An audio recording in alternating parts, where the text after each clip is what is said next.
Girls మీరు పెళ్లి చేసుకోవాలనుకుంటున్నారా? లేకపోతే మీ కూతుర్లకి అట్లా పెళ్లి చేయాలి, మీ సిస్టర్‌కి పెళ్లి చేయాలనుకుంటున్నారా? అంటే పెళ్ళికి ముందు లీగల్‌గా ఎలాంటి ప్రాబ్లమ్స్ రాకుండా ఉండడానికి ఏం చేయాలి? అనే క్వెషన్‌కి ఇప్పుడు నేను ఆన్సర్ చెప్తాను. ఎందుకంటే చాలామంది ఇదే అడుగుతా ఉన్నారు. ఇప్పుడు పెరుగుతున్న ప్రాబ్లమ్స్ వల్ల దేని వల్లన గావచ్చు.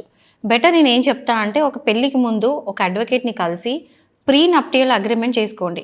అది లీగల్ ఎన్ఫోర్సబుల్ కాదు. కానీ స్టిల్ అది మీకొక ఎవిడెన్స్ లాగా రేపు ఫ్యూచర్‌లో అయ్యే ఏ ప్రాబ్లమ్స్‌కైనా గూడా ఒక ఎవిడెన్స్ లాగా పనిచేస్తది. అంటే మీరు అన్ని క్లాజెస్ పెట్టుకోవచ్చు.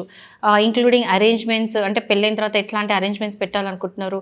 ఆర్ మీరిచ్చే సో కాల్డ్ గిఫ్ట్ అవన్నీ గూడా క్లియర్‌గా అందులో రాసుకుంటే ఏందంటే రేపు ఫ్యూచర్‌లో లిటిగేషన్ అవాయిడ్ చేసినోళ్ళవుతారు. ఎందుకంటే అందులో క్లియర్‌గా మీరు రాసుకుంటారు. అది ఎవిడెన్స్ లాగానే సర్వ్ చేస్తది.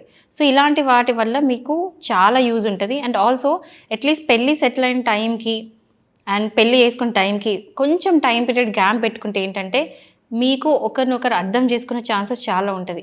అండ్ ఫినాన్షియల్ అరేంజ్‌మెంట్స్ లేకపోతే ప్రీవియస్ రిలేషన్‌షిప్స్ అవన్నీ కూడా క్లియర్‌గా మాట్లాడుకునే ఛాన్స్ ఉంటది కాబట్టి, ముందే మాట్లాడుకొని ఒక టైమ్ గ్యాప్ తీసుకున్నాకనే పెళ్లి చేసుకోవడం బెటర్ అని ఇది లీగల్‌గా కాకుండా నార్మల్‌గా ఇచ్చే సజెషన్.